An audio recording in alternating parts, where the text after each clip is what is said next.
Fantastic. Can everyone see the slides? Fine. Yes. Perfect. So once again, my name is Joanna, the new program manager for the Translational Biosciences and Entrepreneurship at Flinn Foundation. And today we're here to talk about our Bioscience Entrepreneurship program, which opened for applications last week on Monday. This is the 12th cycle of the entrepreneurship program, but it is a little bit different this year. So we're really excited to share some of those differences with you.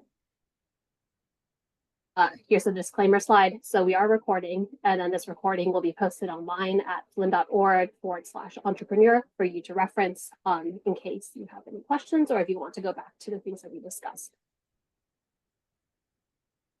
Just a little bit of history about the entrepreneurship program in general. The reason why the entrepreneurship program exists is actually because of Flynn's work with the Arizona Bioscience Roadmap. The foundation first commissioned this bioscience roadmap in 2002 to direct the sustained advancement of the bioscience sector in Arizona, which makes the roadmap now the longest running statewide bioscience strategic plan in our nation. Kind of cool. In 2002, there was a strategy that was aimed around building a critical mass of bioscience firms in the state. When the roadmap was updated in 2014, this became part of Strategy 1, which was to form a hub of bioscience entrepreneurs and new enterprises across Arizona. The Bioscience Entrepreneurship Program was developed in that year, partially to address this need and to foster entrepreneurship and to help those bioscience companies develop their early stage ideas into successful and sustainable businesses within Arizona. Since 2014, there have been 11 program cohorts of entrepreneurs spanning 66 companies and receiving nearly $2 million in funding support from Flynn's nonprofit partners. Those 66 companies are shown in this slide here in no particular order, except for, I suppose, the very bottom line, which are the 6 companies that are currently participating in our 2024 cohort. This year, the program is piloting a new format for the first time since its inception. And instead of having 6 companies that are participating through the program, there will be 2 companies this year who are awarded up to $100,000 apiece in project costs, professional development, and consulting services. This is administered with our nonprofit partner, AZ Bio. The remaining 8 finalist companies out of the 10 total finalist companies that are selected will have the option this year to work more formally with Flinn to leverage our network and our advisor benefits. And then all 10 companies, as part of this finalist process, will receive membership on Arizona's Bioscience Roadmap Steering Committee, as well as invites to bioscience-related events and other networking opportunities. To be eligible, you have to be a company that is based in Arizona, incorporated as a C Corp, LLC, or a S Corp. If you happen to be registered outside of Arizona, we are requesting the foreign registration statement from the Arizona Corporation Commission to be eligible. Startups that we're looking for must be in pre or early revenue. We're defining that as roughly sub $500,000 in revenue, although there is some wiggle room. So if you're on the cusp there, that's something that you can talk to myself and Mary about. Programs and companies who are going through this process should not be research-only projects, and they must fall under the 5 categories shown on this slide. So there's medical devices and equipment, medical technologies, drugs, pharmaceuticals and diagnostics, agricultural feedstock and chemicals, and then research, testing, and medical labs. If you're curious which category you fall under, or if you happen to fall under biodistribution, which is a category that we have had previously, feel free to reach out once again to myself and Mary, and we can discuss your company and your eligibility. The application itself is very similar to previous years with a couple of small changes. We once again will be asking for applicant contact information. On top of that is the executive summary, which this year is 1 page instead of 2 pages.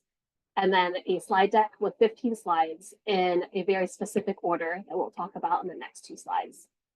The last piece of your application is actually a letter of support. This can come from a partner, a customer, investor, stakeholder. It just can't be an employee of your company. And unlike previous years, it also doesn't need to necessarily come from like a nonprofit partner.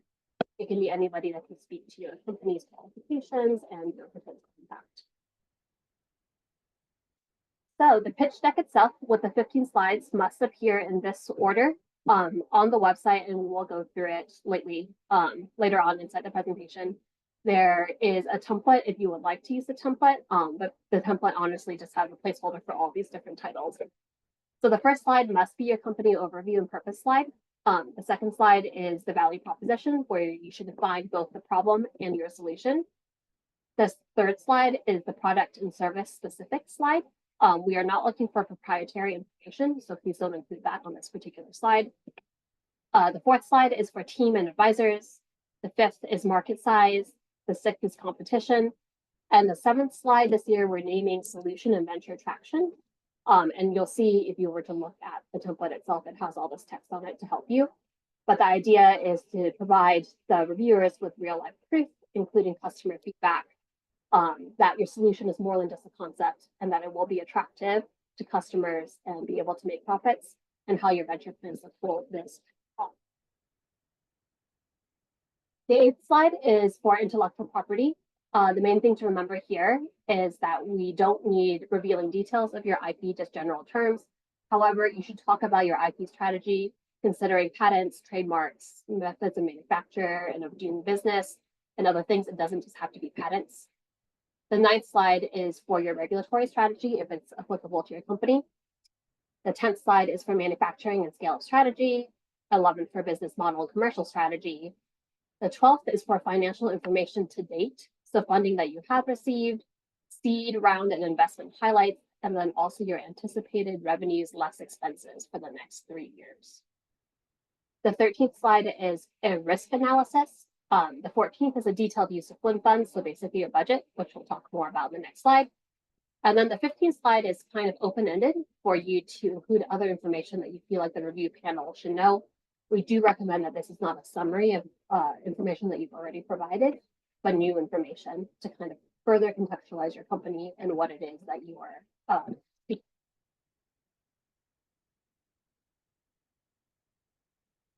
With regard to the budget itself, there is $90,000 that needs to be budgeted within that slide. The difference that makes it $100,000 is that there is $6,250 in consulting fees.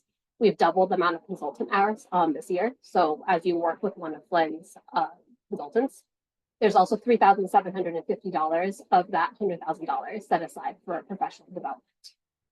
So the remaining $90,000 can be budgeted however you see fit, using some of these key different categories on the slide. The one thing that it cannot be used for is for past debt or to pay the salaries. Now onto the application logistics. If you are to type into your URL browser, just flinn.org/entrepreneur, you will be directed to our website. I'll go through these slides first, and then we can go and take a look at the website live itself. If you were to scroll down, you'll find a button in green, and it's going to say apply. And if you were to click on that, it will take you to Flynn's application portal, which is within SurveyMonkey Apply. It's a site that's a little bit long, but basically it's a 2025 Bioscience Entrepreneurship program. We recommend that you bookmark it for easy access to get back to it. Every time you go back, you'll kind of see this login screen right here. The first time you're going to have to register in the upper right-hand corner. But the idea here is that once you log in and click on the program itself, you'll be able to see all the tasks that need to be completed in order to submit. There are 4 sections for the application this year. There's contact information, demographic information, about your business, and then the actual application submission. You'll see here in my test one, I didn't complete any of the sections, but if I had completed it, the circles would be showing up as filled green circles. And then the number of tasks complete would also update on the left-hand slide. The reason why we split out contact information and demographic information this year is that we wanted to make sure that you guys know that the demographic information is for our data analysis internally within Flinn, and it's actually not something that the reviewers are going to be considering inside the feedback. So we encourage you to fill this out, although they are optional. The review process is similar to in previous years, but this year the deadline to apply is December 16th at 5 p.m. Arizona time.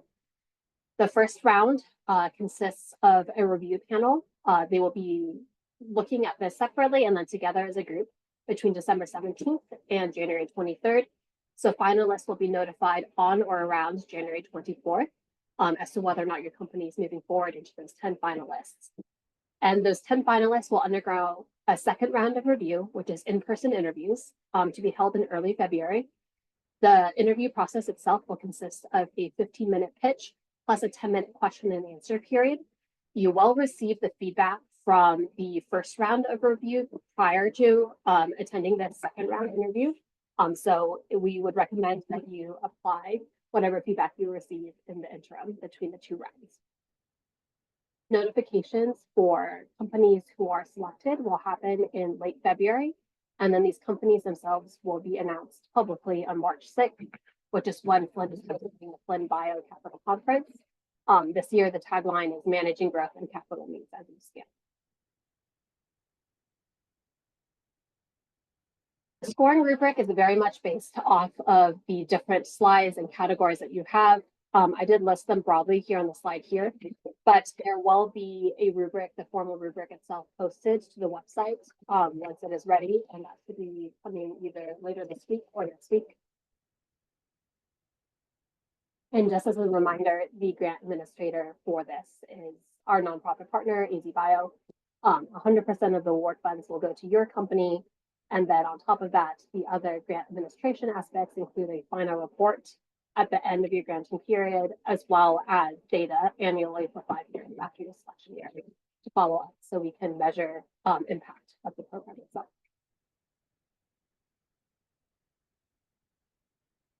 Some important dates to remember. After the info session today, next week, there's a group office hours that will happen between 1 and 2 p.m. on November 18th. Following that, there will also be virtual one-on-one office hours for anybody who's looking to set up an appointment to talk with me or Mary or somebody else within Flinn about your applications themselves. The link itself is not live on the website yet, but we'll be pushing it forward hopefully later today.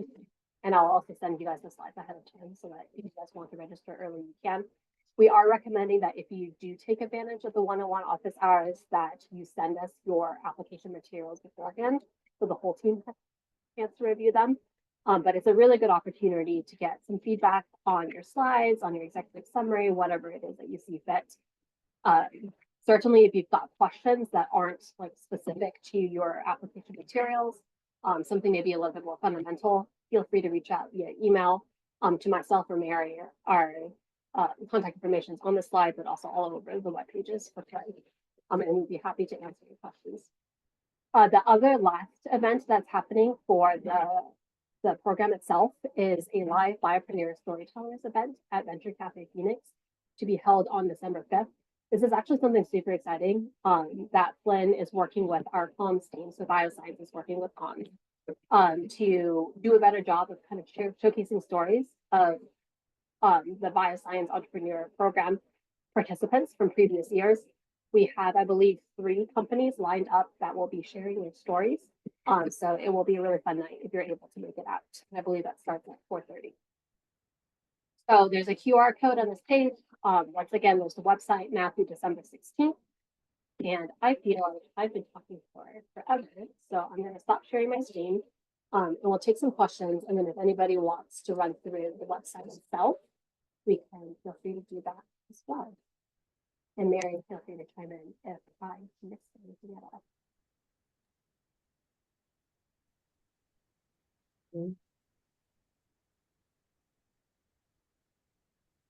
Hey, Joanna, thanks for the presentation. I did have one question. I think it's already addressed on the website, but I figured since we're here, I'll just confirm with the eligibility for previous seed grant recipients.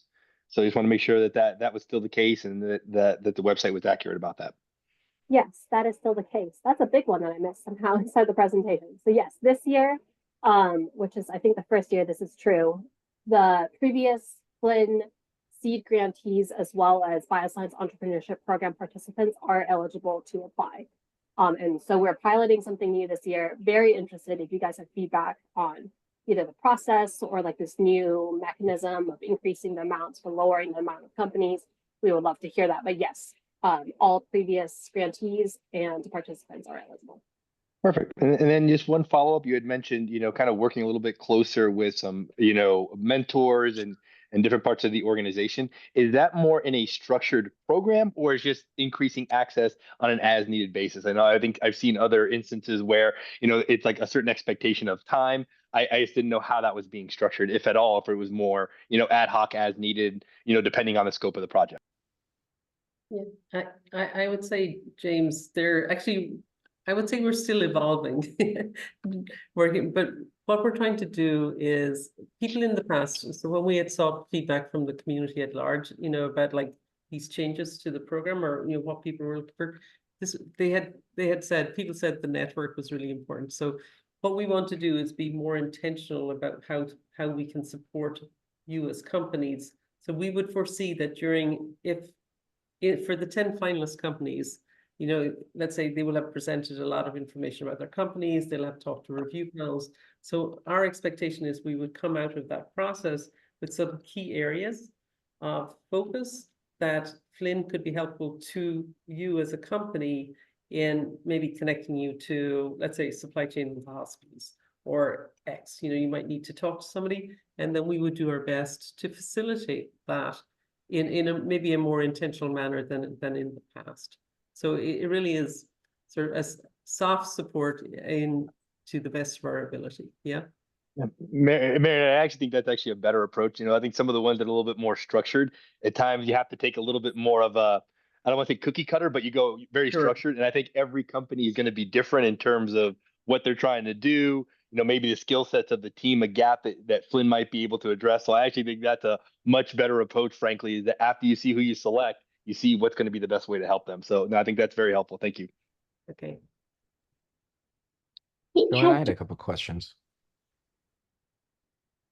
Go ahead, Jim. We discussed, we met, at Venture Cafe last week. I believe I asked this in person, but do you guys have an example of a pitch deck that's been successful in the past? Something that we can see to get our sort of heads around the level of detail or the content that you want displayed in that. And I imagine the one-on-one office hours will be really beneficial in sussing out any areas for improvement. But is there any sort of example you guys do provide or can? No. Mary and I talked about this, and I think we decided that we're not going to provide an example. The thought process behind it is that if you're looking for examples of good pitch decks, they exist online. Like you could theoretically go and find pitch decks from different people. However, there's so much variability between companies and like where each company is, what each company is attempting to do, that it felt a little bit difficult to come up with like what a good example would be, because there's nothing that makes like one approach like 100% better than another approach. Certainly I would take advantage of the one-on-one office hours in order to just get feedback. The main things to remember would just be cramming a ton of information on the slides is likely not going to be the way that you're going to want to go. Our reviewers do appreciate having like nice clean slides. We are asking everyone to avoid links. So videos, we don't want videos inside the slides themselves for the first round. If you choose to use a video or something like that, if you're invited to do the actual pitch round, then you can use that at your own discretion. However, there was some talk among our translational C grantees reviewers that they thought that like maybe we should just set a general rule that you're not supposed to put additional information elsewhere in order to make the process a little bit more fair. Is there anything else you'd want to add to that, Mary? No, not really. And really, the other thing is all the information that you share with us is proprietary, so we wouldn't even publish somebody else's information out. Yeah. So yeah, that's kind of, I thought as much, that maybe it's not fair to publish other companies' information as an example. And then every company, as you mentioned, Joanna, can be vastly different. So the pitch deck will look absolutely different. So that's great. We will definitely plan to take advantage of those one-on-one office hours when the link goes live. Another question I had was, is the one letter of support, is that a maximum or a minimum? Can we supply more letters of support? And if it's just one, do you prefer to have it be, let's say, a professor that sits on our science board, or more customer that has used our product? Or is it preferential maybe to even have a physician that's using our product in their practice to provide that letter of support? Do you have a preference as to who that letter comes from? And is it more impactful in your eyes if it's one or the other? Yeah, what I'd say there is, first of all, it's only one letter, so that's the maximum. And the letter, really the opportunity is for somebody to advocate strongly for your product. So who best can do that? And really that's up to you. So some people will be applying and they won't have had a customer. So it might be somebody from their board who is really well known in the space. For instance, they're a good advocate for the approach. However, if you have customer feedback, let's say you're at the health tech space and you're already maybe selling, you might have beta cited your product, and you actually have customer feedback, well, then that would be highly valuable. So I think, again, situations are different, but who can advocate for your product best? In the past, I will tell you, we've often gotten a letter from, let's say, one of our nonprofits, maybe the Tech Council or others, yeah. And I would say that while that's very helpful to have support from our organizations and community-wise, that doesn't really tell a reviewer very much about your product. And really, it's all about the product. Have you a good product, and does that product have a potential market? Thank you, Mary. That speaks volumes. Thank you. I'd like to chime in. First, congratulations on bumping the dollars up to 100,000.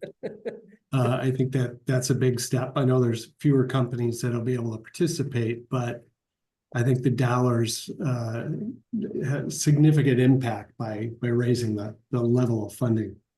A question in this: are we focused on the company as a whole and its ability to move forward, generate revenues, build an employee base, and have multiple products down multiple verticals? Or do you want to see a focus on one indication, one product, one technology in the business, and drive that message home? I would say, Jim, there you're talking about, you're building a company. So how are you presenting the company in this? Yeah, it would be what I would think. So so when somebody comes and they only have maybe one product, and we all know, if I'm in supply chain in a hospital and somebody comes in and they want to sell me one device, I'm going, well, I can go to somebody over here and they'll have a platform and they'll be able to sell me 5. So it's all about the strength of your company, the strength of what you're trying to do. Yeah. Does that help? Yep. Thank you very much. Okay. Yeah, I have a question as well. So thank you so much for the presentation. It was great information.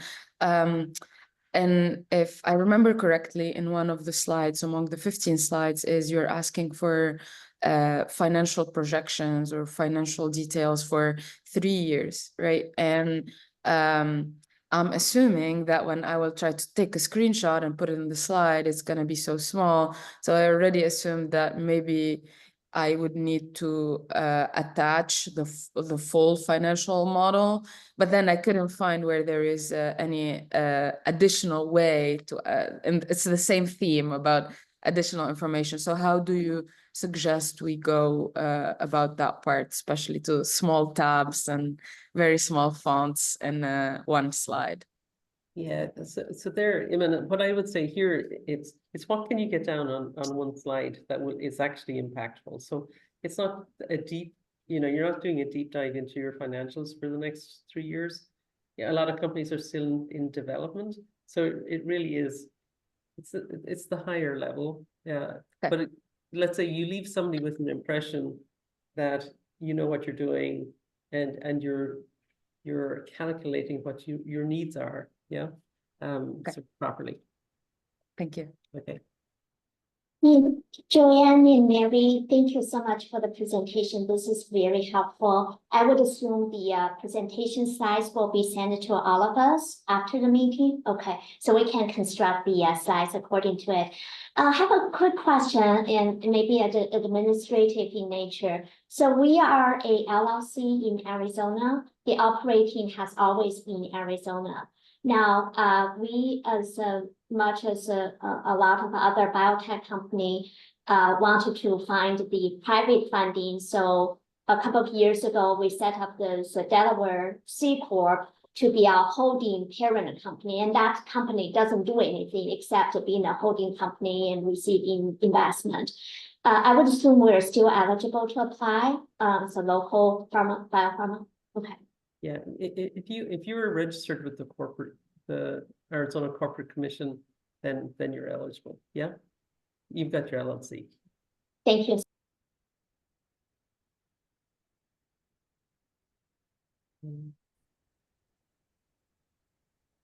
Just to kind of key to Men's question, I figured this may be a good time to showcase what some sort of the resources that exist on the website itself.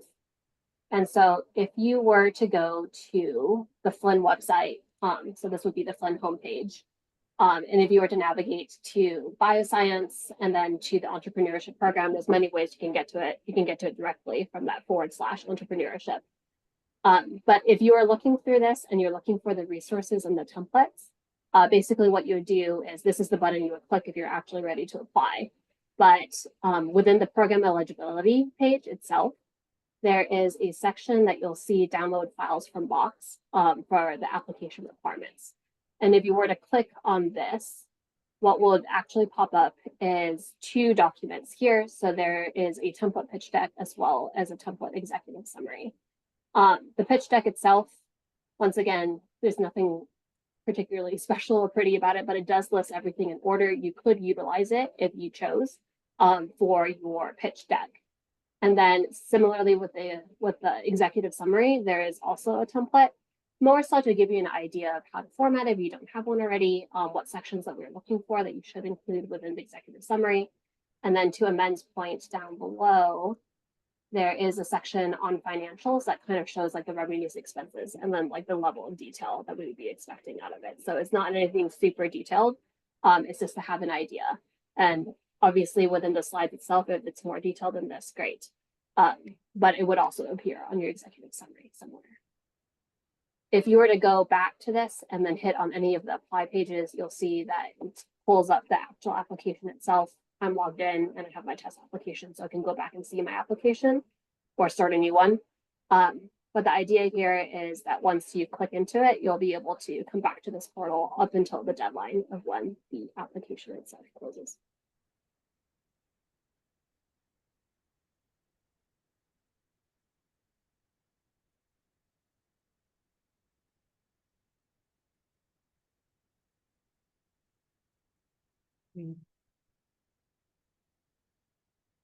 Anybody else have any questions right now about the process or eligibility or I guess format of the review?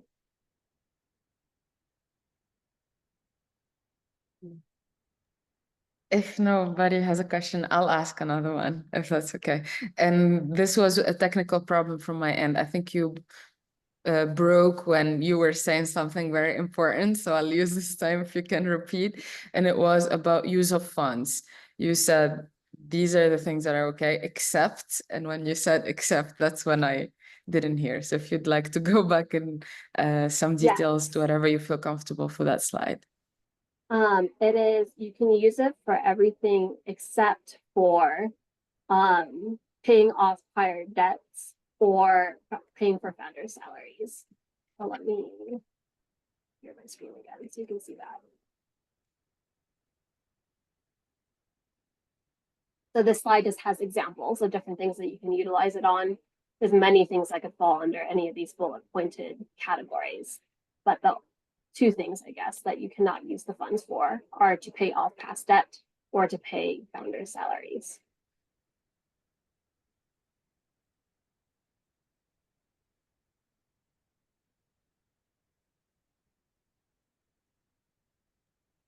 Yeah, thank you.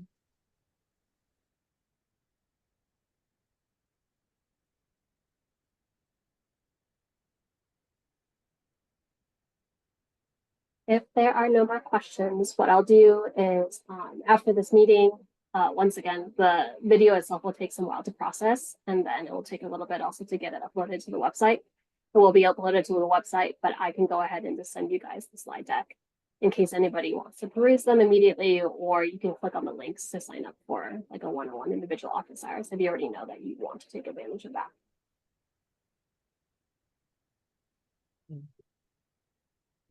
Joanna, one final question. What you mentioned that March is when the winners would be announced. When is the disbursement of funds? Just out of curiosity.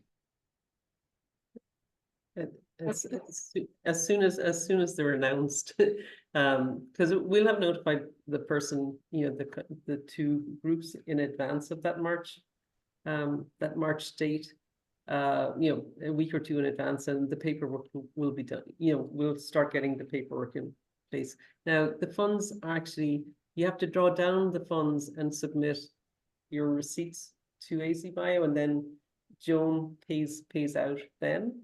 But she's super efficient and super quick, and anybody who's been in the program before knows that she'd have the funds out to you pretty quickly. Yeah, and also depending, people like we've seen people spend down a lot of money early because they might have needed a patent lawyer or something, or we've seen others, over the course of the year, they're sort of slow to spend, but it's because they're buying a piece of equipment or something. So it can vary. Yeah, no, that's perfect. For me, it was thinking about, whether we allocate it to a specific set of experiments, you have maybe a vendor set up, I wanted to understand just the general timing. So that's helpful. Thank you. Okay.